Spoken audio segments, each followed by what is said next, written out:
Bonjour tout le monde, salut Catherine. Salut Pablo, t'es Petit, où? je suis en Bourgogne, à Givry, dans ma belle famille. Et toi? D'accord.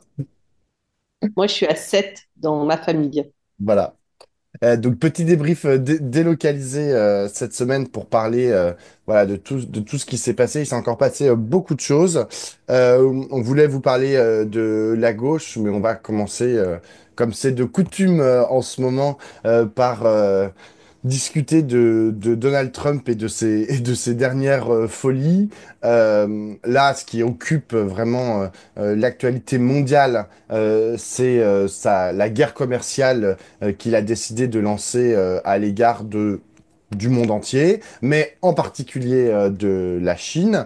On se rappelle que la semaine dernière, il avait augmenté les droits de douane pour tous les pays du monde, sur des bases d'ailleurs assez fallacieuses. Et ensuite, il avait décidé une pause. Ça, c'est cette semaine. Il a décidé une pause dans ses augmentations de droits de douane, sauf pour la Chine.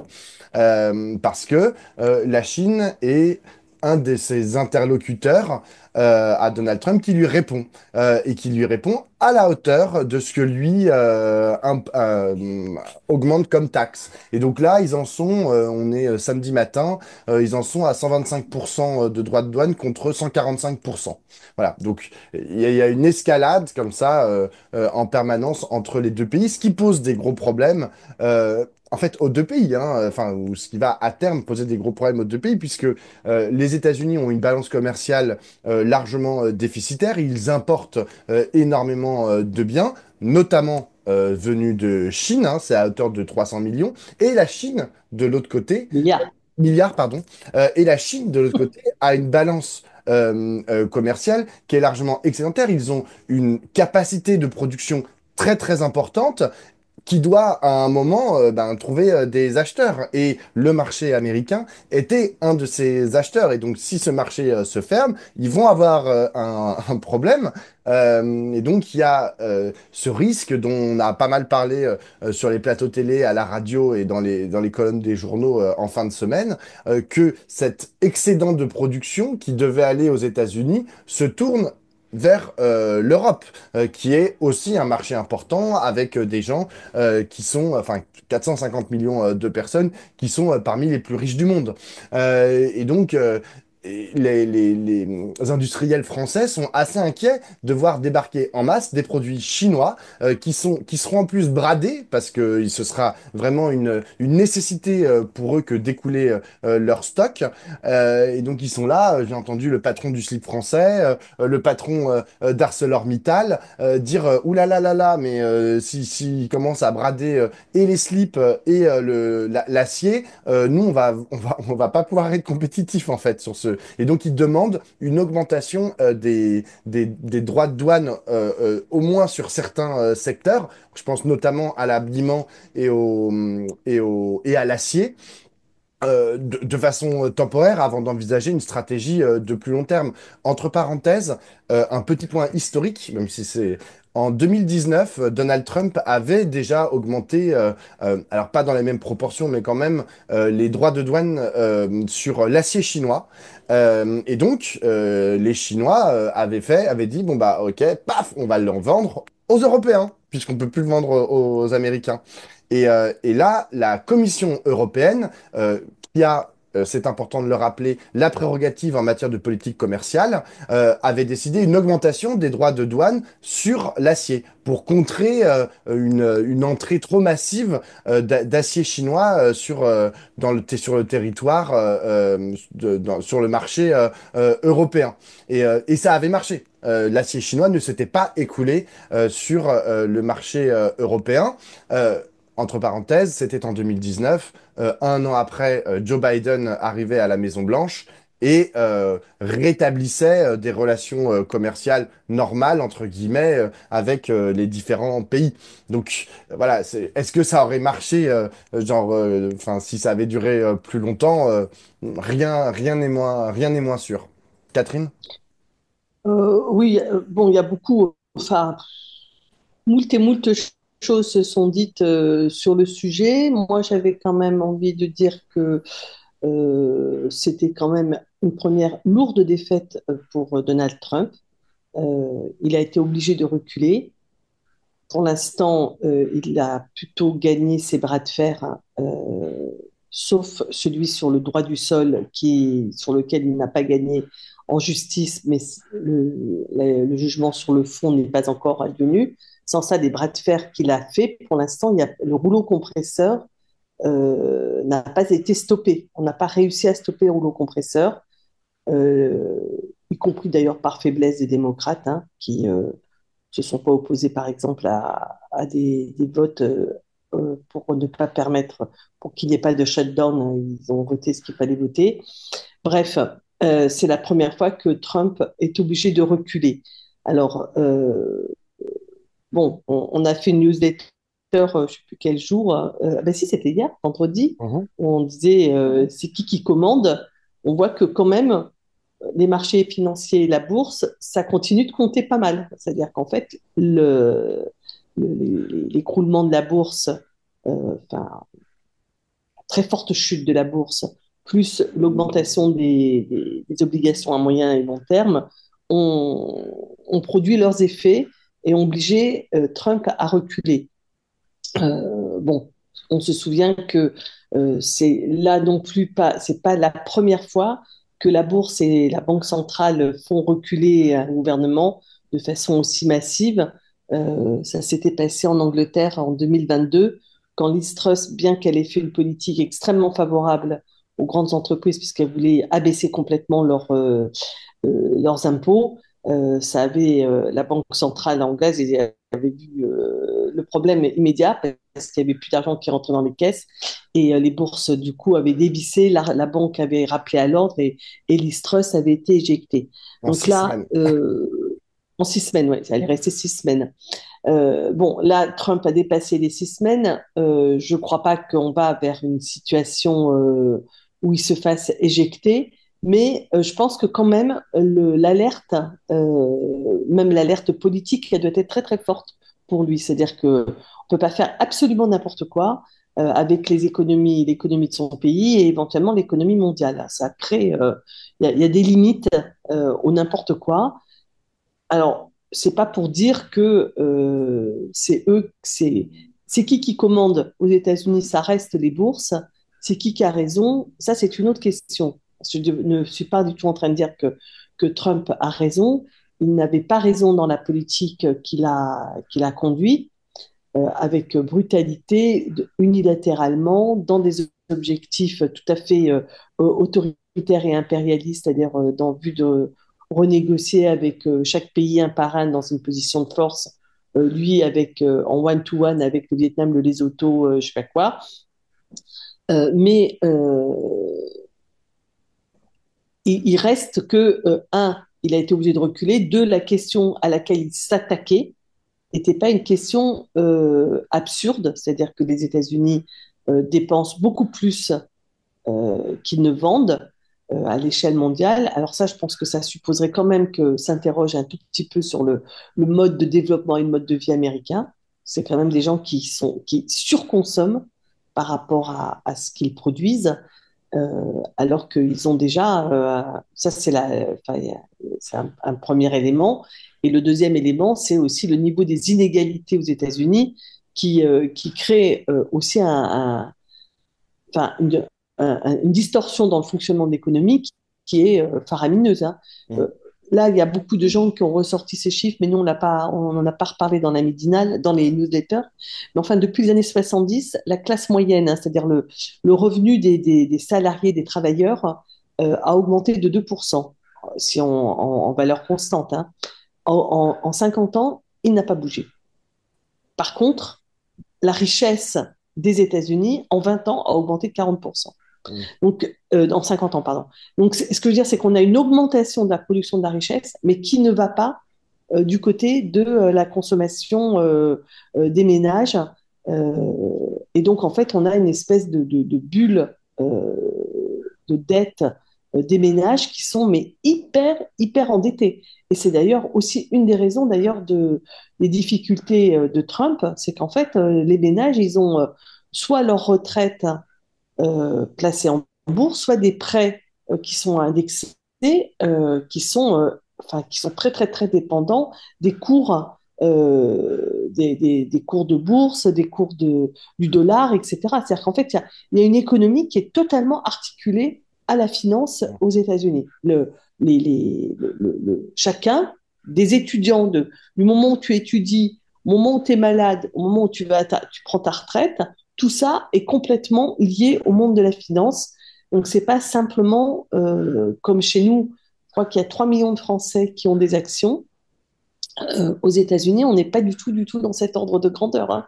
C'est la majorité des Américains qui regardent le cours de la bourse pour savoir comment va évoluer leur emprunt et comment va évoluer leur retraite, Mm, etc. mm. Donc, voilà, tout ça pour dire que je pense qu'on a une économie américaine qui est extrêmement euh, déséquilibrée et Trump a voulu mettre un coup de bulldozer dans tout ça, pas du tout remettre en cause ce déséquilibre-là structurellement, mais trouver une manière de rétablir les balances des échanges. Euh, ça va pas se faire comme ça et ça va pas se faire en deux temps, trois mouvements. Et la réorganisation des économies et des systèmes de production, ça se fait pas en 3 mois. Et donc là, il a eu un taquet qui lui a été mis. Les démocrates sont en train de vouloir faire une enquête pour savoir s'il y a eu des délits d'initiés. Ce genre de choses, on ne sait pas où ça va, quoi. C'est-à-dire que tu commences à rentrer dans quelque chose qui peut avoir des conséquences politiques assez redoutables pour Trump, si tel était le cas, et je ne serais pas étonné que ce soit le cas. Mm. Bah, en tout cas, le délit d'initié a l'air assez caractérisé puisque avant d'annoncer sa pause qui a fait décoller les bourses, sa pause dans les tarifs douaniers, il l'avait posté sur son réseau social. Il avait dit, là les gars, c'est le moment d'acheter, etc. en bourse, machin. Donc, Bah, c'est pas du délit d'initié, ça. bah, je sais pas ce que c'est, C'est enfin, pas c'est tout à quoi? fait. Bah, Il c'est-à-dire que c'est pas annonce du à délit ses d'initié. abonnés, il annonce, parce que la Oui, question mais c'est de enfin, c'est savoir si dans public. son administration ils se sont enrichis, etc. Oh, mais t'es à la limite parce que genre c'est que ses abonnés sur son réseau social, la trousse machin là, trousse sociale, qui sont au courant. Bon bref, mais je trouve ça assez marrant en fait qu'il ait annoncé allez acheter parce que je vais faire une annonce qui va faire décoller les bourses. Moi j'avais un mot à dire sur la réponse européenne. On sait que la Commission a mis en place une task force chargée de regarder, je cite, 24 heures sur 24 les importations, notamment chinoises, sur le territoire européen, pour savoir s'il n'y a pas des modifications tout d'un coup, des afflux et pouvoir réagir en fonction. Mais sinon, bon, il y a des mesures, des contre-mesures qui sont envisagées par la commission. Alors notamment, c'est François Ruffin qui nous a fait bien rire en nous parlant, oui, oui, ils veulent mettre des taxes sur les bidets et sur les Pour l'instant, tout ça, chewing-gums. c'est suspendu. Pour Exactement, non mais l'instant, bien sûr. tout. Tout ça est suspendu, puisque c'est suspendu parce que Donald Trump a fait la suspension, mais ça montre l'ordre de la riposte qui est envisagée par la Commission européenne. Euh, Moi, je vais avancer une proposition. Genre, que je sors pas de n'importe où, c'est parce que en faisant, j'ai fait 3 plateaux cette semaine et à chaque fois, donc il y avait des acteurs économiques qui ne l'exprimaient pas comme je vais l'exprimer, mais qui allaient sur cette piste. C'est-à-dire que, en vérité, je parle notamment par rapport à la Chine. Aujourd'hui, l'Union européenne a la main. Par rapport à la Chine, qui a besoin d'écouler son surplus industriel de production.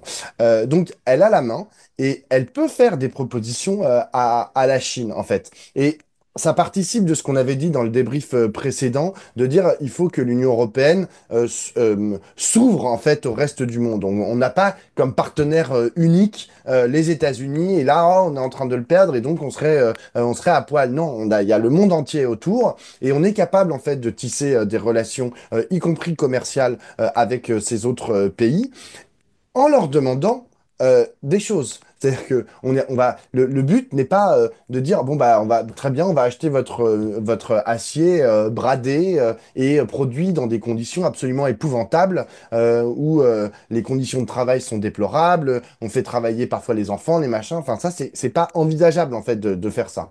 Mais par contre, on peut leur demander de rehausser de dire, bah, nous, on veut bien vous acheter votre acier ou éventuellement vos vêtements ou je ne sais quoi, si vous augmentez vos standards, en fait, notamment liés au travail. Enfin, je veux dire, pour moi, c'est une demande qui serait tout à fait envisageable, surtout vu le poids économique que l'Union européenne représente, parce que nous sommes un acteur fiable, nous sommes un acteur économique fiable, contrairement aux États-Unis qui n'est plus fiable parce qu'ils changent d'avis toutes les 3 minutes.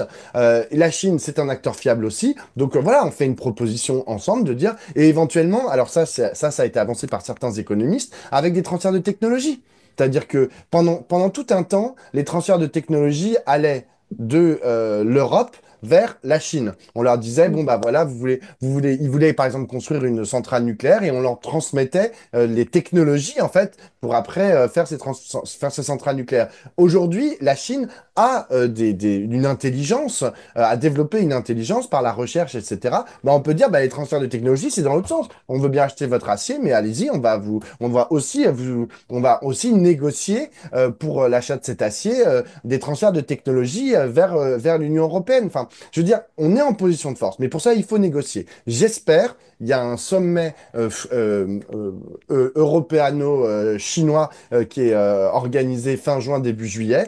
J'espère que ce sera à l'agenda des dirigeants européens, que ça sera dans leur tête, c'est-à-dire que on n'est pas à genoux. Il faut pas croire qu'on est à genoux. Je veux dire, les Chinois sont autant dans la merde, si je puis me permettre, que nous. Alors, eux, ils ont une population.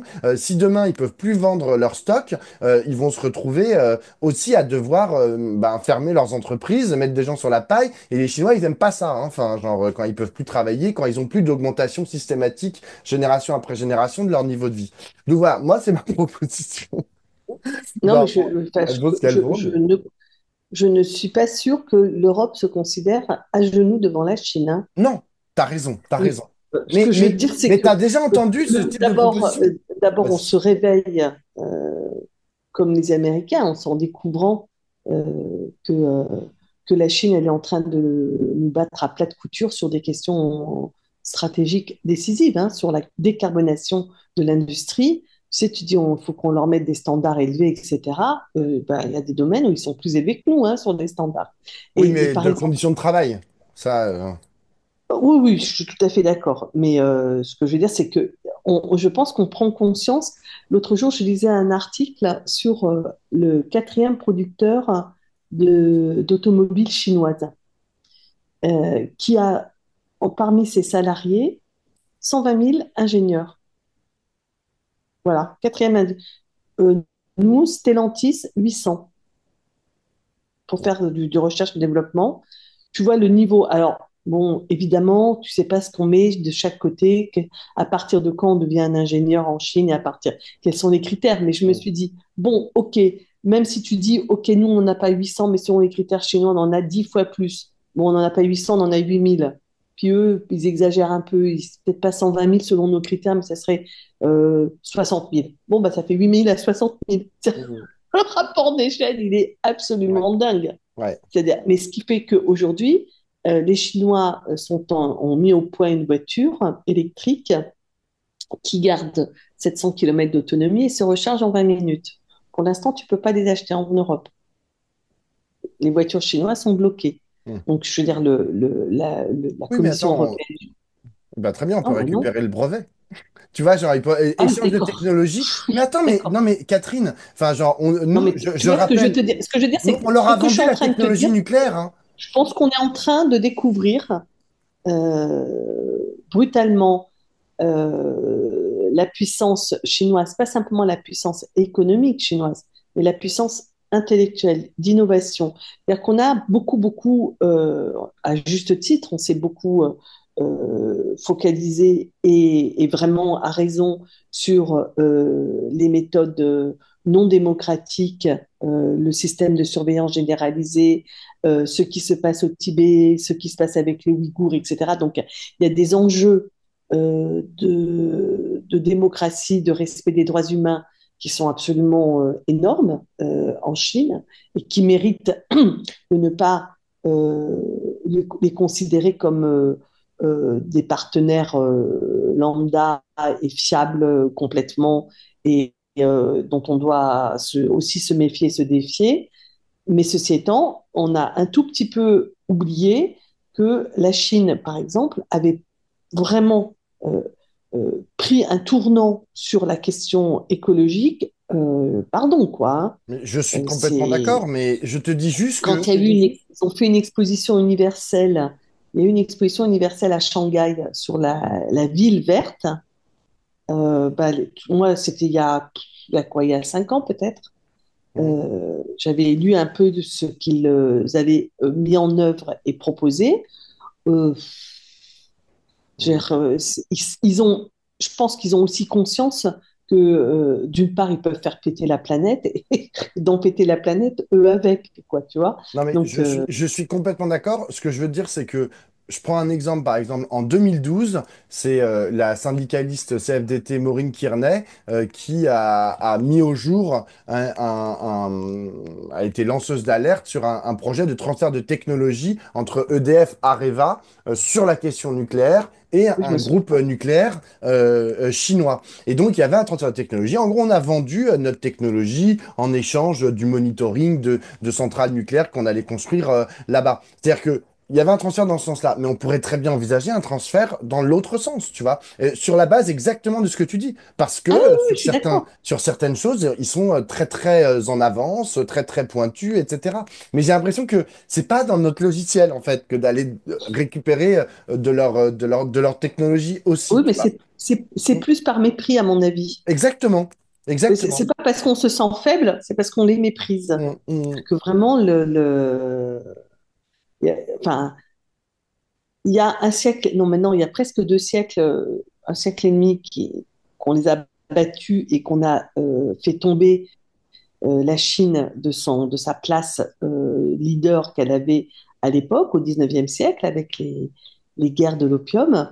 Euh, la Chine en garde un souvenir amer et aigu de cette déchéance, hein, qu'elle a mis jusqu'à finalement tout à fait récemment, quoi, les 40 dernières années, pour reprendre la place qui était historiquement la sienne dans l'histoire de l'humanité. La Chine n'est pas un petit pays subalterne. mm. La Chine, elle est première historiquement, enfin première ou deuxième, enfin je m'en fous du classement exact, mais enfin elle a une place de très très importante euh, historiquement dans l'histoire de l'humanité et qu'elle est en train de retrouver. Mm.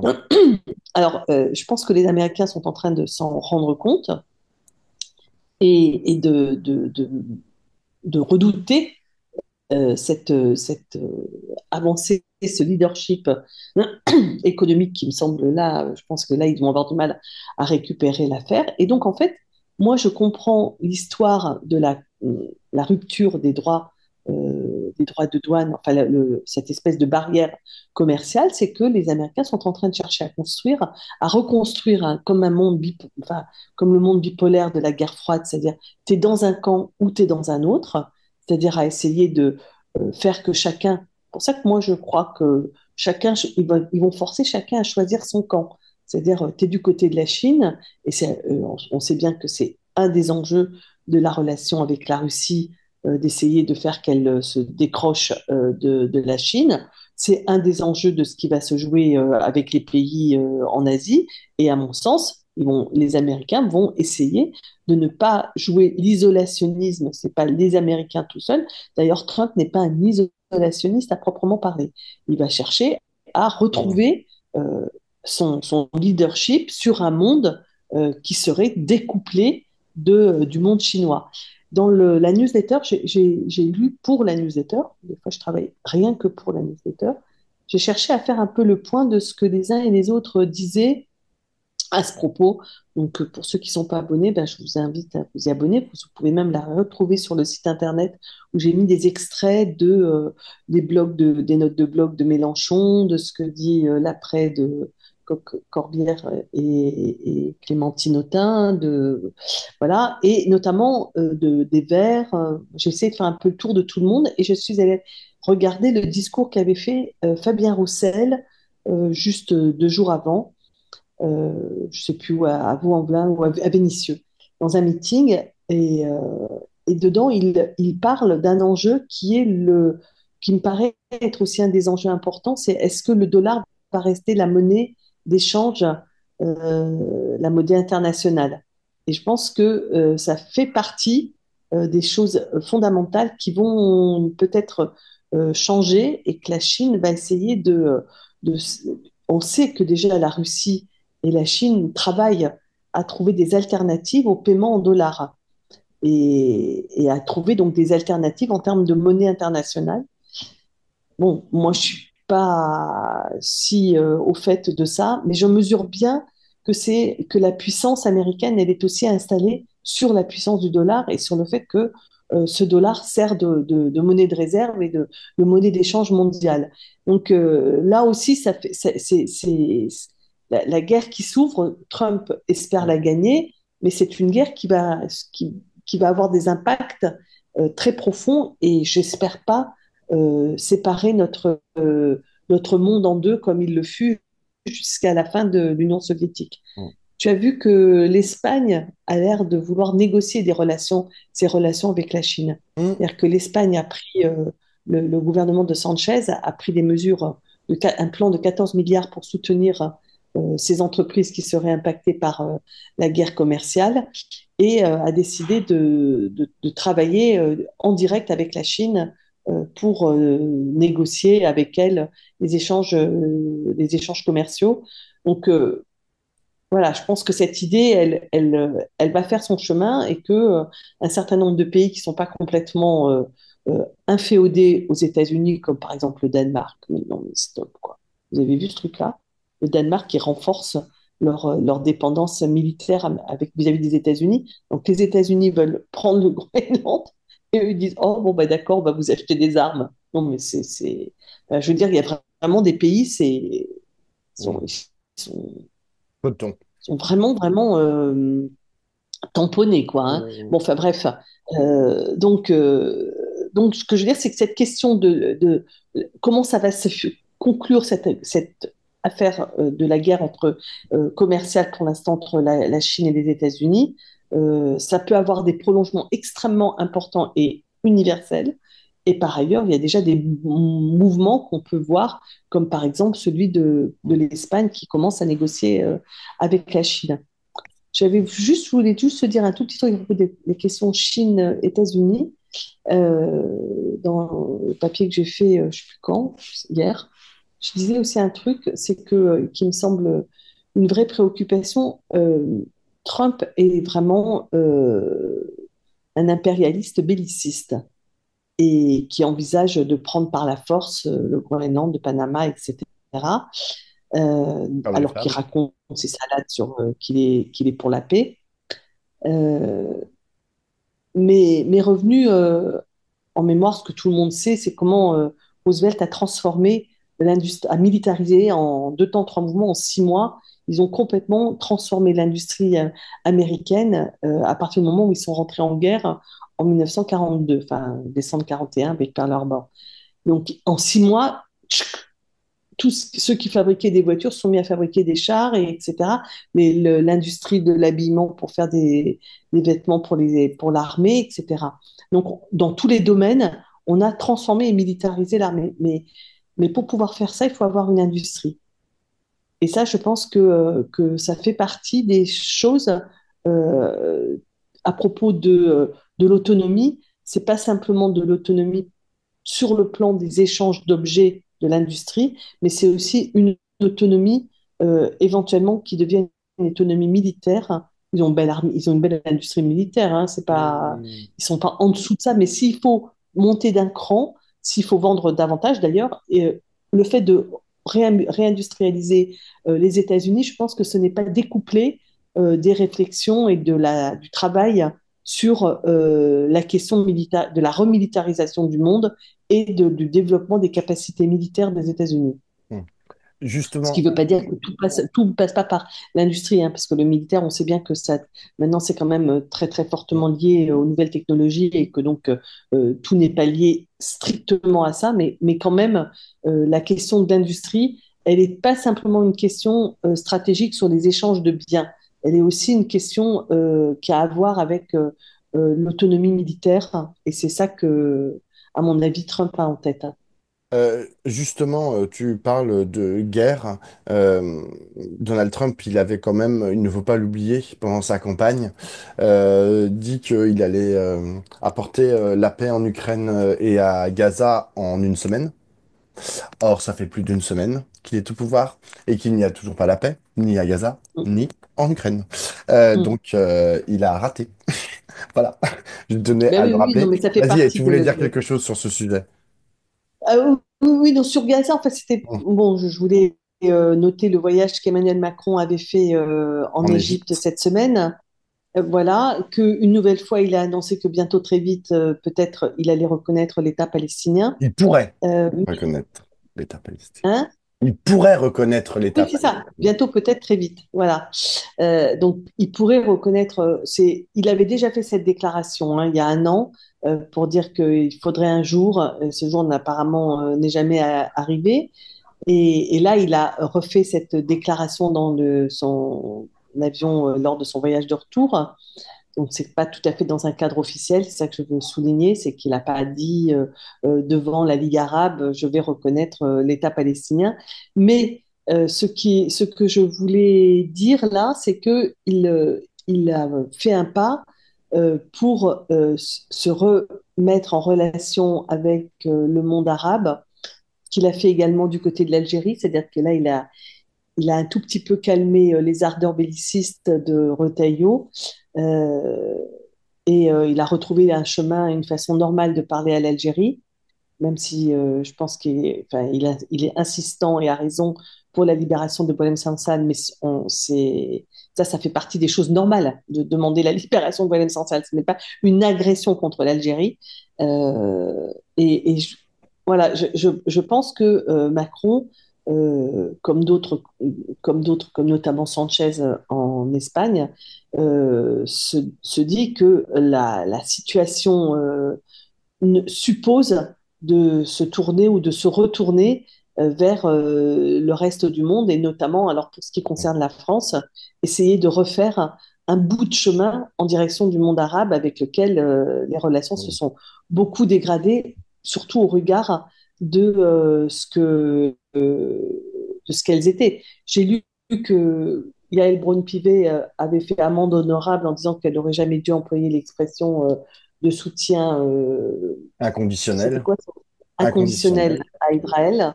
Donc je pense que du côté du sommet de l'État et de la Macronie, on se dit qu'il faut faut retrouver un positionnement qui permette de retrouver un peu de crédit vis-à-vis du monde arabe, sachant que il est quand même très très affecté vu le peu de d'actions. Je ne parle pas simplement de déclarations, mais le peu d'actions qui aient été faites pour faire en sorte qu'il y ait la fin de ce massacre, de ce génocide, enfin de ces crimes de guerre incroyables qui se passent à Gaza, pour dégager une sortie pour penser le futur de Gaza et le futur des Palestiniens. Ouais, Euh, je dans voudrais les juste. choses, déjà des tout petits trucs, il aurait pu euh, empêcher que l'avion. Mais voilà, c'est ce que j'allais dire. Donc, Ah bon, bah alors vas-y, dis-le. non, non, vas-y, vas-y, vas-y. Non, non, Non, mais parce que c'est. ça a été mis en avant notamment par Mathilde Panot qui a posé la question directement à Emmanuel Macron Voilà. via les réseaux sociaux et elle a tout à fait raison de le faire. Bah oui. A priori, certains médias ont rendu compte du fait que l'avion de Benjamin Netanyahou s'envolant de Hongrie pour aller à la Maison Blanche aux États-Unis aurait traversé comment on dit, L'espace aérien. l'espace aérien français. Or, la France fait partie de la Cour pénale internationale, enfin a ratifié l'existence de cette cour, et qu'il y a un mandat d'arrêt international contre Benjamin Netanyahou, et que donc nous n'aurions pas dû le laisser traverser cet espace aérien. D'ailleurs, il y a certains espaces aériens qu'il a évités parce que sûrement il savait que s'il risquait, parce qu'en fait, ils sont obligés de faire des demandes en amont, hein, de dire est-ce que nous pouvons traverser votre espace aérien? Et là, il y a une réponse qui leur est octroyée, ou bien oui, ou bien non, ou bien oui, mais on vous arrêtera si jamais vous le traversez. Et a priori, la France a dit, bon, bah allez-y, vous pouvez traverser, on vous arrêtera pas. Ce qui pose quand même un Mm. sérieux problème, voilà, de notre attachement au droit international. Il passe aussi par le respect des règles d'une cour, notamment la Cour pénale internationale, de laquelle on est signataire. Donc là, il y a un gros souci. Pour l'instant, l'exécutif n'a pas répondu Mm. à la question de Mathilde Panot, qui pourtant est, à mon avis, cruciale pour comprendre la position de la France. Oui, J'avoue que je ne comprendrais pas, moi. oui, oui, voilà. Enfin, je veux dire, il faut pas simplement dire à un journaliste dans l'avion du retour qu'on va reconnaître un jour peut-être l'État palestinien. Il y a des choses que l'on peut faire dès maintenant et montrer sa désapprobation de la politique menée par Netanyahou. Ça suppose, par exemple, de respecter. J'ai le droit à un petit café. Oh, c'est trop gentil. Par exemple, de respecter les règles, enfin le fait qu'il est frappé par un mandat d'arrêt international. Voilà. Non, mais c'est les en même temps de Macron. Macroniste, ouais. Mais pour l'instant, on n'avait pas de en même temps. C'était totalement, enfin, c'était pas totalement, c'était largement unilatéral. Ce que disait Macron à propos de la situation à Gaza et la question palestinienne. Il avait déjà demandé que l'aide humanitaire puisse revenir à Gaza, ce qui est actuellement bloqué. Et, enfin, je sais pas, il y a quelque chose qui est vraiment. Enfin bon, je pense que vous êtes tous mal à l'aise et malheureux de ce qui se passe parce on comprend pas. Moi, je comprends pas que ça puisse perdurer, que ça puisse se faire. Tout le monde est braqué sur Trump et les droits de douane. Et pendant ce temps-là, Mm. ce qui se passe à Gaza continue dans un niveau d'horreur épouvantable, quoi. Mm. Donc, Euh, ouais, la transition est un peu complexe c'est vers clair. la gauche française. Mm. Mais bon, euh, là, je sais pas. En plus, je sais plus quoi dire moi sur cette gauche française. Donc, on voulait vous parler des Verts et et des socialistes notamment. Alors, On les... peut dire un tout petit mot quand même avant, parce qu'après on va Vas-y, l'oublier. Moi, vas-y, tout vas-y. à l'heure, il y a les manifestations dans toutes les villes de France Tout à fait. pour la défense de l'état de droit et de la justice, Ouais. et qui est appelée par, cette fois-ci, l'ensemble des syndicats, des associations de défense des droits humains, la syndicale de la magistrature, tous les partis du Front populaire. Voilà, je pense qu'il y a un enjeu que ces manifestations se tiennent malgré enfin, le fait que enfin, il y a une espèce de rouleau compresseur américain sur notre actualité et ça paraît déjà il y a 1000 ans le procès de Marine Le Pen et toutes les mises en cause qu'elle a pu faire à propos au moment du prononcé du jugement, quoi. Donc voilà, tout à l'heure, là, il y a un temps où la gauche, dans sa diversité sociale, politique, syndicale, oui, Parce tu que, genre, il n'y a pas la France ouais, insoumise. si, je crois que la Non, France non, non, Insoumise non, non, appelle, non, non, non, non, non, ils non, sont non. pas Alors, vas-y, signataires? vas-y. Ah bon? À Ah moi de ben parler. je me fie au monde. Bah oui, Moi, mais justement, Le Monde ce matin expliquait que, en fait, à la question, mais pourquoi vous n'appelez jamais à cette marche du 12 avril, donc d'aujourd'hui, ah, Manuel ouais. Bompard répond, nous n'avons pas été invités. Évacue le coordinateur du parti, Manuel Bompard, cité dans Le Monde. Et c'est vrai que tous les parlementaires des cas de formation. Tu as parlé des associations et des Mm. syndicats qui sont les porteurs de cette mobilisation. Tous les autres parlementaires, les écologistes, les communistes et les socialistes appellent en permanence cette semaine, je les ai entendus à la télévision, à cette manifestation. Pas les insoumis. Et d'ailleurs, j'avais noté le 6 avril, moi j'étais à la manifestation Place de la République, que tous les orateurs disaient rendez-vous la semaine prochaine, et puis toutes les fois où il faudra se mobiliser contre le fascisme, mais ils disaient tous rendez-vous la semaine prochaine, samedi 12 avril. Sauf Manuel Bompard, lorsqu'il a pris la parole, qui lui a dit rendez-vous le 1er mai. À la grande mobilisation, etc. Donc il avait enjambé cette manifestation. Donc l'article d'Olivier Perrou dans Le Monde ce matin s'appelle Rassemblement pour la défense de l'état de droit entre la France insoumise et la gauche associative, des liens de plus en plus distendus, cette initiative de laquelle se tient éloigné le mouvement mélanchoniste. C'est-à-dire qu'il y a vraiment, pour le coup, alors, est-ce que ça vient des Moi, je associations, des pensais que syndicats? j'avais compris qu'ils y appelaient, que tous les partis du NFP y appelaient, mais que de fait, ils n'en seraient pas. Voilà, j'avais Oui, voilà. compris Non, mais ils y appellent, mais qu'ils n'iront pas parce qu'ils sont fâchés avec le reste de la gauche. Parce que je ne vois pas de raison de ne pas venir. Enfin, tu vois, quand on est insoumis, il n'y a aucune raison de ne pas aller à une manifestation avec le reste de la gauche.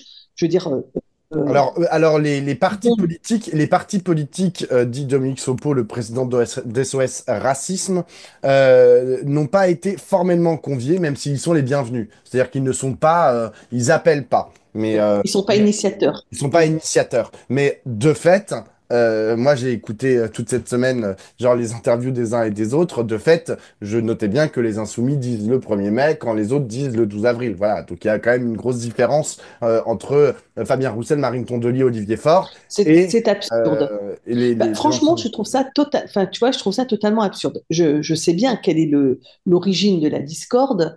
L'origine de la discorde, c'est Jean-Luc Mélenchon qui a commenté le jugement de Marine Le Pen en disant que ce n'était pas à la justice de démettre les élus, mais aux électeurs. Hmm, C'est pas un détail hein, de l'histoire. Je dis pas du tout que c'est pas enfin, que c'est marginal comme désaccord. hmm. Mais la défense euh, de l'état de droit et de la justice, enfin, ça fait partie du bien commun de toute la gauche. Je comprends pas. Je comprends, enfin, à vrai dire, je comprends pas. En dehors du fait de vouloir encore mettre en scène que la France insoumise est séparée du reste de la gauche, ce que Jean-Luc Mélenchon a souvent tendance à appeler la vieille gauche, donc la vieille gauche et tout le monde syndical qui le méprise à qui mieux mieux, etc. En dehors de ça, enfin, je veux dire, si c'est en dehors de la symbolique de dire nous sommes les seuls à défendre les idéaux et les combats de la gauche, ce qui est quand même très très problématique. Hein. Encore une fois, comme je suis vieille, j'ai la mémoire longue. Je me souviens quand le Parti communiste disait nous sommes les seuls à, ben ils ont fini par se retrouver tout seuls. Hein.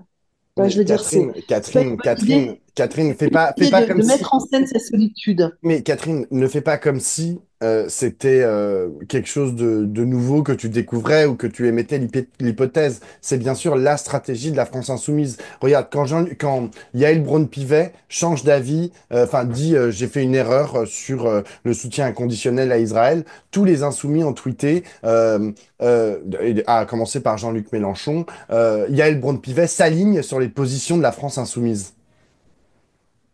Non, mais en fait, t'es là, genre, mais de quoi tu parles, en fait? Enfin, genre, mais vraiment. Oh Non, là mais là tu là vois? là, mais non, mais Genre, et ils ont stop. tous tweeté ça. Ah, enfin, ça fait 1 an et demi qu'on nous tape dessus, alors que maintenant, ils s'alignent sur les positions de la France insoumise. Non, mais enfin, genre, le soutien au peuple palestinien n'est pas la position de la France insoumise. Enfin, c'est le soutien au peuple palestinien, c'est tout, tu vois. Enfin, tu vois, et donc, ils le font sur tous les sujets. Sur tous les sujets, ils tirent la couverture à eux en disant, c'est ça la position. Enfin, tu vois, c'est comme si maintenant, t'es contre le Rassemblement national, ça veut dire que tu t'alignes avec la France insoumise parce que eux sont vraiment contre le racisme. Bon, bref, je passe là-dessus, Oui, mais oui, non, bien ça fait sûr qu'ils partie de leur ils cherchent à stratégie. construire. Non, mais d'accord, ce que je veux dire, là, c'est totalement ridicule. Hein. Il y a Braun-Pivet qui s'aligne avec les positions de la France insoumise. Enfin, en plus, je peux dire qu'il y a quand même, il doit rester un certain nombre de désaccords, même sur le sujet de la Palestine, Bien entre sûr. Yael Braun-Pivet et la France insoumise. Donc c'est totalement ridicule et comme tu le dis, elle fait amende honorable sur une formule qui est circonscrite quand même Ouais. et, enfin, je trouve ça grotesque. Mais une chose est de vouloir Non, de pas de souci. travailler à montrer la centralité de sa position, autre chose est de vouloir tout le temps, de vouloir mettre en scène sa solitude. C'est pas la même chose. Je suis De complètement vouloir d'accord. dire on avait raison les premiers, d'ailleurs tout le monde se rallie à nous, etc. C'est crédible ou c'est pas crédible, peu importe. Mais tu veux montrer que tu es central dans l'espace. Tu vois. Vouloir être seul ou te couper du reste de l'espace, moi je trouve ça. Hmm. Je suis d'accord. Je voudrais juste lire, pour la bonne information des gens qui nous écoutent, la totalité du tweet, parce que c'est Yael Braun-Pivet retire le soutien inconditionnel et Macron s'apprête à reconnaître l'État de Palestine. Il appelle à la fin du siège de Gaza. 1 an et demi et 6 mois après LFI, ces gens comprennent enfin que la solution politique est la seule possible. Pour cela, il faut être non aligné. À la fin, la position de LFI s'impose comme la seule issue concrète politique et humaine. C'est encore Mm, mieux. La seule issue politique, c'est la position de LFI. Bon, mm, bref, je trouve que vraiment ça ne va pas. Mais Oui, mais voilà, je trouve que là, c'est quand même, en même temps, c'est plus, je te dis, il cherche, là, dans cette lecture, il cherche plus à dire, on avait raison, comme d'ailleurs, surtout, Jean-Luc Mélenchon avait vu juste avant tout le monde et avait raison avant tout le ouais, monde. Là encore, il avait vu juste et il avait raison. Mais c'est pas tout à fait la même chose que de se couper du reste de la gauche je dans suis une complètement manifestation d'accord. de l'état de droit. Là, Oui, c'est absurde, quoi. ouais. Si c'est comme ça qu'ils envisagent la campagne de l'élection présidentielle, parce qu'évidemment que tout ça a à voir avec le reste de la gauche et donc la préparation des municipales et la préparation de la campagne des présidentielles. Si c'est comme ça qu'ils envisagent la suite de l'histoire, franchement, je crains que leur capacité de mobilisation au premier tour, encore une fois, quand on pense qu'on est les seuls à défendre les causes justes, ça permet de mobiliser le noyau. Martelly a fait un papier aussi cette semaine sur ce sujet. Ça mobilise le noyau, mais le noyau de la France insoumise, c'est autour de 10 à peu près, Pour cent. euh, ou de 10%. Et puis après, il faut chercher, faut rassembler. Quand tu t'es fâché à répétition avec les autres, bah, c'est compliqué après le ralliement au premier tour, enfin d'élargir au premier tour, et ça devient très compliqué au second tour. Hein. Mm, Donc, je comprends pas très bien. Là, il devrait quand même mm, changer de vitesse et se mettre en vitesse, en mode rassemblement, plutôt mm. de continuer d'être sur le mode clivant comme ils le font encore une fois, quoi. Bon, bref, en tout cas, il y a cette manif Mm. moi, j'irai à Montpellier et j'espère bien qu'il y aura du monde parce que ce sujet-là ne peut pas être oublié et occulté. Il y a un très bon entretien de Pierre Rosanvallon dans Le Monde de ce matin à propos de cette question de la démocratie, de l'état de droit. Je vous le recommande. On voulait aussi vous Allez, on se fait un parler petit un rapido sur petit le sur les PS verts. et les Verts. Ouais. Ils préparent Alors leur congrès. moi je commence par les Verts. Alors les Verts, ils sont en congrès. Ils ont commencé et cette semaine, il y a eu le premier volet de leur vote. Ils ont élu leur conseil fédéral. Donc le conseil fédéral, c'est pas encore, ils votent pas pour leur exécutif, ils votent pas pour la secrétaire nationale. Tu vois, savoir est-ce qu'ils remplacent Marine Tondelier ou pas. Mais ça donne quand même une première indication voilà, de ce qui se passe à l'intérieur du parti. Donc, vous avez la liste de Marine Tondelier qui s'appelle Le Collectif, enfin, sa motion, et vous avez d'autres petites motions, notamment celle qui est portée par Karima Delli, une ancienne députée européenne, et celle qui est portée par Harmonie Le Cerf, soutenue par Sandrine Rousseau. Et puis, il y en a encore une autre. Euh, C'est qui le troisième? C'est ça que j'allais te dire. Tu sais qui c'est, toi, le non, troisième? non. Si c'est un homme, c'est Oui, oui, le seul homme Florian qui portait Letellier une. ou... Voilà, on retient Nous, que on les n'a pas. femmes. Enfin, toi, tu as reçu les deux autres, mais on n'a Ouais, pas. en Nous, fait, on je ne le n'a pas connais voté pas. résultat. Je ne le connais Mm. pas, mais si tu veux, je peux chercher. Bon, Non, non, mais c'est pas grave. Tu connais mais pas, on tu retient connais les pas. Ouais. femmes. Voilà, écoute, pour une fois que genre il y a plus de femmes et que c'est elles qui prennent le devant de la scène, tant mieux. Donc, Chez les Verts, c'est souvent. chez les Ça Verts, fait longtemps. et c'est tant mieux. Et donc, on sait que les opposants à Marine Tondelier, enfin, je dis les opposants, mais enfin, ceux qui ont une proposition différente à faire lors de ce congrès, on peste depuis de nombreuses semaines quant à l'opacité des règles qui ont été mises en place voilà, dans ce congrès et le manque de débat en interne. Hein. Je veux dire, la dernière chose en date, c'est quand même, il y a l'organisation d'un débat qui sera animé par une des membres de la motion de Marine Tondelier. Quand même, c'est elle qui anime, tu vois, c'est même pas une personne extérieure, première chose. Et deuxième chose, c'est juste en interne. Tu vois, c'est juste, ce sera, c'est pas ouvert, tu vois, comme ils auraient pu le faire. Donc il y a encore une fois un manque de transparence. Il y a bien sûr le problème Un de débat entre les quatre. C'est un débat qui va être entre les quatre porteurs voilà, de. exactement. Mais c'est un débat qu'ils ont obtenu de haute lutte. Hein. Enfin, je veux dire, au départ, il ne devait pas y avoir de Mm, débat du tout. Ils devaient juste prendre mm. la parole 10 minutes chacun au congrès, sans possibilité de se répondre les uns les autres. Donc il y a, il y a, il y a, il y a un clair problème à ce niveau-là. Et donc, il y a eu le vote, c'était sur 3 jours du Conseil fédéral, où ça n'a mobilisé que 35% des adhérents aux écologistes. Donc c'est très peu, c'est même historiquement bas pour le parti. À la fin, Marine Tondelier, c'était des votes par région, Marine Tondelier a obtenu 56% des membres de ce conseil, 54. 54% 54. des membres de ce Conseil fédéral, Mm. c'est-à-dire qu'elle est en dessous de la barre des 60%, qui est une barre importante dans ce Conseil fédéral, puisque c'est ce qui lui permet d'avoir une majorité. Donc elle n'a pas la majorité est à 60%. Et donc elle n'a pas de majorité, elle n'aura pas de majorité dans ce Conseil fédéral pour les différents votes qu'ils seront amenés à faire. Elle devra composer avec des conseillers fédéraux issus d'autres motions. Ça aussi, c'est la première fois en fait que il n'y a pas de motion majoritaire au Conseil fédéral des Verts. Donc ça fait quand même le manque de mobilisation et le manque de le fait qu'elle n'ait pas obtenu une majorité sont deux revers pour la candidate sortante qui ne devrait pas avoir de problème en fait pour gagner, pour rester secrétaire national, mais ça pose quand même il y a quand même des interrogations quant à la façon dont fonctionne ce parti qui, je le rappelle, se veut pionnier en matière de démocratie interne, tu vois, l'avant-garde de l'horizontalité, on discute tout, etc., etc. Là, tout d'un coup, ils se rendent compte que ils sont aussi pyramidaux que les autres. Ils ont une femme qui a des ambitions, et je vais te dire, c'est tant mieux. Euh, Marine Tondelier, elle a des ambitions, et pour son parti et pour elle-même.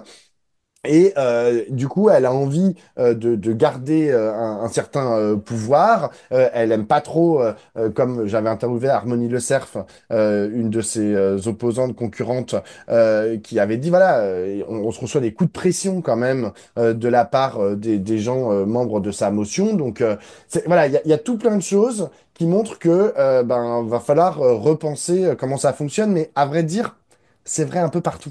Enfin, tu vois, c'est vrai chez les Verts. Je te parle pas de la France insoumise. Enfin, la tendance un peu caporaliste et autoritaire, tu vois, de dire, bah, en fait, on a besoin d'un leader qui est fort en communication pour emmener notre mouvement politique.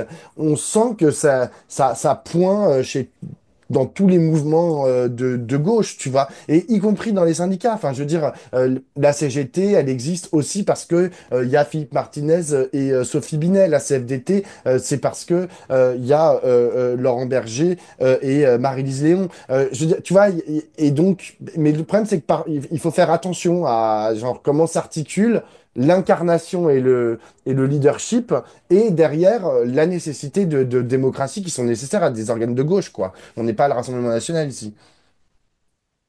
Oui, alors il y a ce problème que tu pointes et qui a été beaucoup mis en avant par les opposants, enfin ceux qui portent un autre projet. Euh, Moi, d'abord, je voulais dire deux, trois petites choses qui ne sont pas de cet ordre-là. La première, c'est de rappeler que Marine Tondelier est arrivée en disant on va faire un mouvement d'un million de supporters. Elle n'avait pas dit d'adhérents, hein, mais enfin, elle voulait que les écologistes, ils ont changé de nom, hein, ils s'appellent désormais les écologistes, ça devienne un mouvement avec un million de militants, de supporters. Bon, tu as rappelé le niveau de participation qui est assez faible. C'est-à-dire qu'en fait, pour l'instant, on ne peut pas dire qu'elle ait trouvé la martingale pour agréger autour des écologistes enfin, elle est loin de la promesse de faire une écologie populaire et populaire, pas simplement dans le contenu politique, mais aussi dans l'élargissement des bases militantes que le mouvement est capable de mettre en mouvement. Donc ça, c'était le premier point. Le deuxième point, c'était que bon, il y a quand même un bilan qui n'est pas absolument faramineux quand même pour les écolos parce que ils ont évité la correctionnelle aux élections européennes d'extrême justesse. Hein. Marie Toussaint, elle a fait 5,4.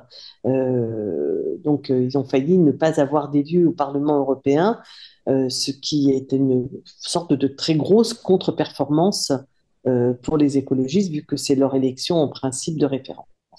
Donc ça, j'allais dire, il y a des problèmes comment dire, d'organisation, de pilotage et de promesses politiques qui sont internes, qui sont de l'ordre de la stratégie interne du parti.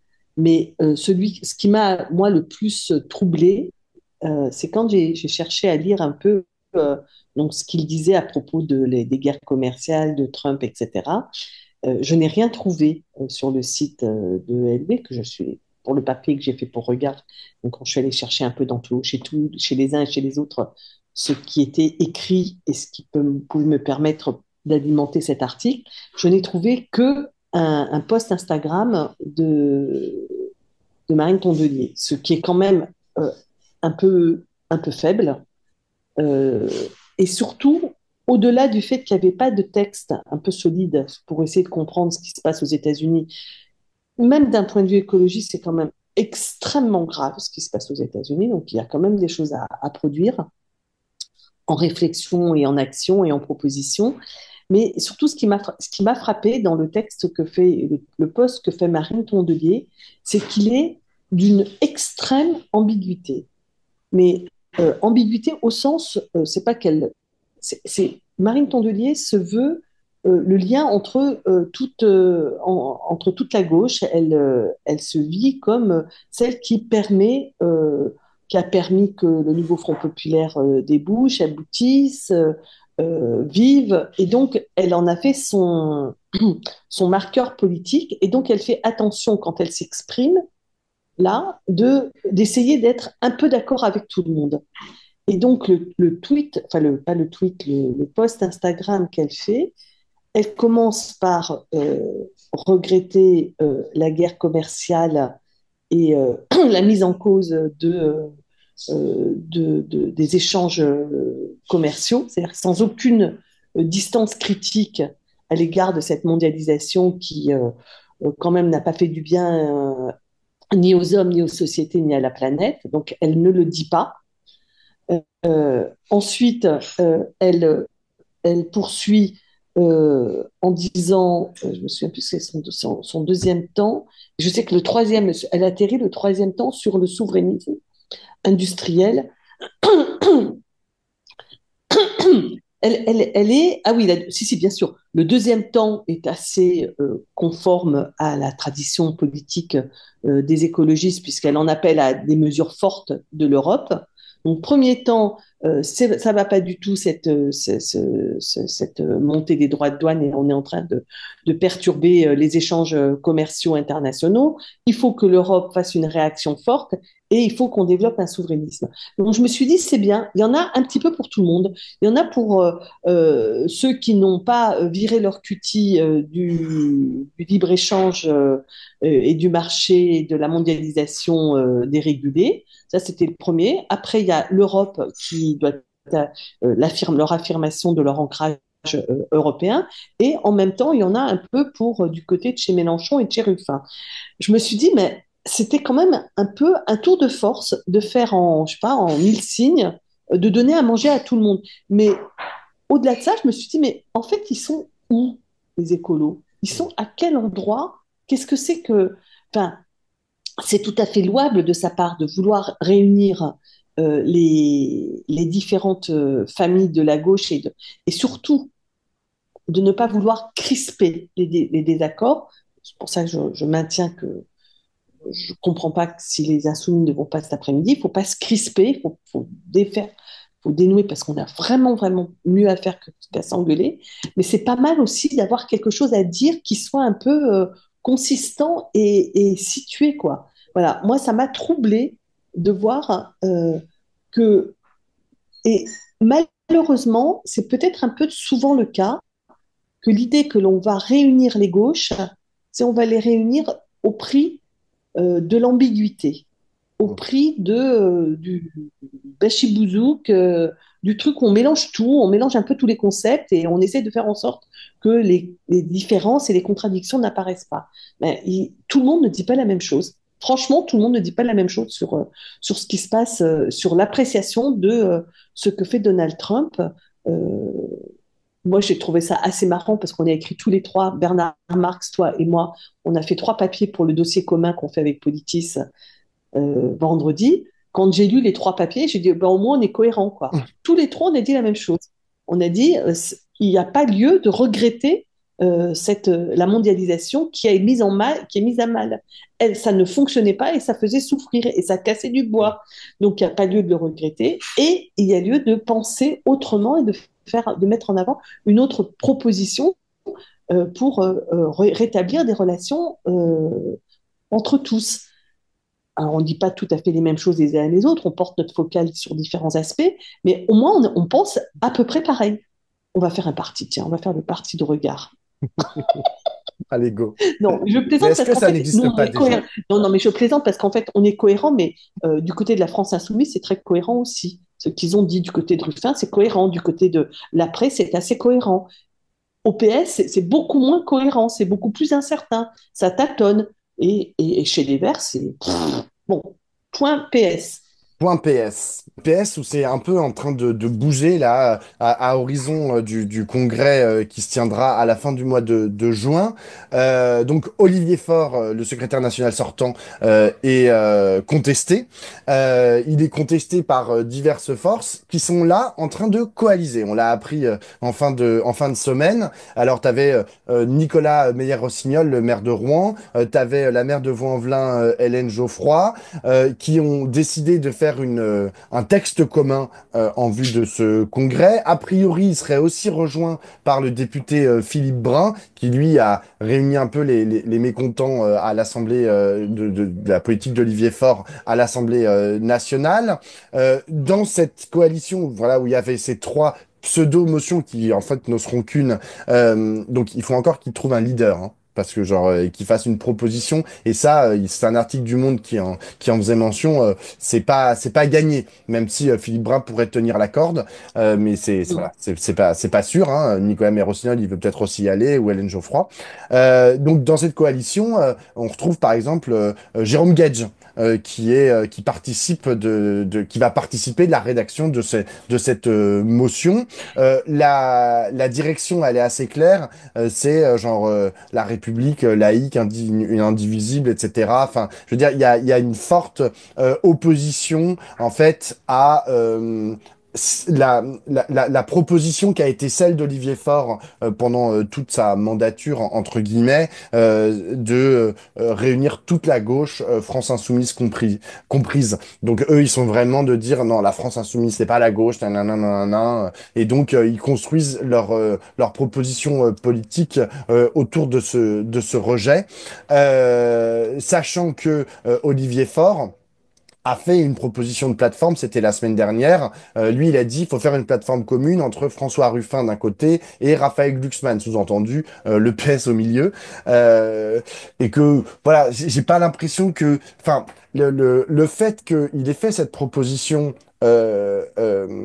pour situer le PS, en fait, entre deux personnalités importantes de la gauche, Raphaël Glucksmann et François Ruffin, à mon avis, a pas plu à une partie des socialistes qui aimeraient bien qu'on leur dise non, non, mais nous, on va construire en fait ce que c'est qu'un socialisme en positif et en puissance, plutôt que se définir par rapport à deux personnalités qui sont en dehors du parti socialiste. Donc voilà. Sachant que, et j'en terminerai là-dessus sur la tectonique des plaques, il y a une autre motion importante qui a priori devrait être déposée, c'est celle de Boris Vallaud, qui s'appelle Unir. Lui aussi fait sa proposition, lui aussi il veut devenir a priori secrétaire national du Parti socialiste, avec, je sais pas si on dit secrétaire national ou premier secrétaire, enfin bref, le boss. Euh, la motion donc de Nicolas Meyer-Rossignol, Hélène Geoffroy et compagnie a tendu la main à Boris Vallaud et a dit viens avec nous réfléchir au texte contre Olivier Faure. Si jamais ils arrivaient à leur fin, alors ce serait fini d'Olivier Faure. Enfin, je veux dire, il aurait trop de forces coalisées en face de lui. Déjà, ça sent le roussi, mais alors là, c'est mort. Je rappelle qu'Olivier Faure avait été élu avec 50% plus une voix. J'exagère à Mm, peine mm. au dernier congrès. Donc là, s'il a tout le monde contre lui, il ne tiendra pas. Sachant qu'il faut quand même qu'ils arrivent à donner une cohérence à leurs propositions, parce que ils disent pas tous exactement la même chose. Hein. Entre Jérôme Gage, Philippe Brun, Nicolas Meyer-Rossignol, Hélène Geoffroy, et si tu rajoutes à ça Boris Vallaud, ça va être quand même compliqué, mais ils ont l'habitude au Parti socialiste de réussir à faire des synthèses qui sont pas toujours évidentes conceptuellement, mais bon, ça leur pose pas de problème de mettre plein de choses différentes dans un texte de congrès. Oui, Catherine? enfin moi je pense que il y a une alliance contre celui qui représente finalement d'une part la NUPES, d'autre part le NFP, quoi. C'est-à-dire que Ouais. Olivier Faure a été celui qui a permis d'une part de sortir le Parti socialiste du fond du trou. Ça, on l'a déjà dit. Je veux dire, il a réussi à réancrer le Parti socialiste dans la gauche, ce qui n'était plus du tout acquis. Hein. Ça fait partie des choses qu'il a réussi à faire et il est identifié comme étant celui qui a fait passer des accords NUPES et NFP. Et je les trouve un peu ingrats parce que sans ces accords, ils n'auraient peut-être même pas eu de groupe socialiste à l'Assemblée nationale. C'est-à-dire que c'est quand même aussi ces accords qui ont permis au Parti socialiste de retrouver de l'espace. Enfin, en tout cas, une expression politique à l'Assemblée qui est quand même assez importante. Donc, ils font tous le reproche à Olivier Faure d'être inféodé à la France insoumise. Faure essaye de s'en dépatouiller en disant mais moi je suis pour une alliance aux élections notamment de 2027 qui rassemble toute la gauche hors France insoumise. Parce que sa proposition quand il dit de François Ruffin à Raphaël Glucksmann, ce qu'il faut comprendre c'est qu'on laisse la France insoumise en dehors. Alors la France insoumise leur a laissé le champ à cela puisque elle dit de toute façon, il y aura un candidat insoumis à l'élection présidentielle. Ceux qui veulent le soutenir sont les bienvenus. Donc, évidemment, enfin, je veux dire, Fort a un argument dans cette partition en deux de la gauche. Mais au-delà de ça, j'ai l'impression que cette idée de faire sans la France insoumise arrange tout le monde et rassemble tout le monde. La distinction que je note entre, d'une part, la proposition de Faure et d'autre part, la proposition de tous les autres, c'est d'avoir un candidat du Parti socialiste, éventuellement avec place publique, et notamment ce qui est proposé à Raphaël Glucksmann, c'est d'avoir une liaison organique avec le Parti socialiste. C'est-à-dire que Raphaël Glucksmann soit adhère au Parti socialiste, soit que Place publique soit structurellement intégrée dans une nouvelle fédération ou je ne sais pas quoi avec le Parti socialiste. Mais ce qui est porté par tous les opposants à Olivier Faure, c'est la proposition que ce soit un candidat issu du Parti socialiste autour d'une proposition social-démocrate et que c'est ça qui peut permettre à la gauche de reconquérir le pouvoir. Je pense que c'est ça véritablement le fond du débat Hmm. qui se mène entre socialistes et qui pose la question de l'appréciation du rapport de force, l'appréciation de l'état de la société, enfin, où en est la société de gauche, quoi. Est-ce que la société de gauche a envie de remettre une pièce dans le bastringue pour un candidat social-démocrate, euh, enfin, sachant qu'il n'y a eu, en fait, on n'est même pas dans la social-démocratie espagnole, hein. Pour l'instant, euh, par impossibilité, par je ne sais quelle raison, mais en tout cas, ce travail de reformulation du projet social-démocrate n'a pas été fait, et que donc, par défaut, c'est l'ancien qui continue d'exister. Hmm.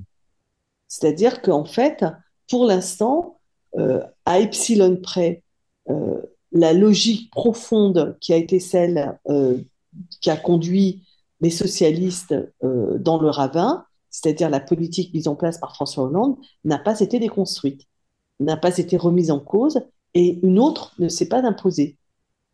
Ce qui s'est imposé, ce qu'a essayé de faire Olivier Faure, c'est d'imposer des relations avec d'autres partis qui obligent le PS à bouger, mais depuis le Parti socialiste et depuis la logique du Parti socialiste, ce travail n'a pas été fait. Et donc, du coup, euh, moi, enfin, je suis navrée de voir comment les choses sont en train de tourner parce que je redoute que ce soit bah, toute cette coalition que je trouve extrêmement hétéroclite. Jérôme Gage me paraissait plus correct que Meilleur Rossignol, mais bon, en tout cas, de voir toute cette coalition se former autour de la proposition il faut un candidat socialiste à l'élection présidentielle sur la base d'une proposition social-démocrate. Je fais, enfin, je veux dire qu'ils soient socialistes tous, c'est tout à fait évident, mais que ce soit sur ça, c'est ça qui risque d'émerger. Bah, on va se retrouver avec un truc enfin, assez catastrophique, quoi. C'est-à-dire qu'on va avoir une gauche polarisée entre des propositions qui, pour l'instant, n'ont pas l'assentiment du peuple de gauche, comme on dit. Hmm. C'est-à-dire qu'on ne peut pas dire que Jean-Luc Mélenchon, pour l'instant, ait eu une politique et une stratégie de rassemblement de la gauche, et, et la gauche social-démocrate qui est en train de se reconstituer va faire la même chose, c'est-à-dire elle va euh, créer des murs, pousser des obstacles au rassemblement de la gauche, c'est-à-dire à tous ceux qui leur contestent encore leur bilan, ils n'ont rien à dire.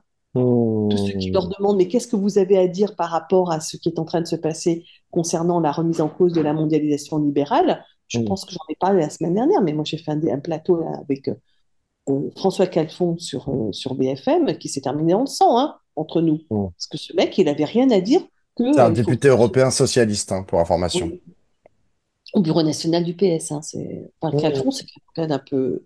C'est un idéologue qui compte un peu dans Hmm. le PS. Hmm. Bon,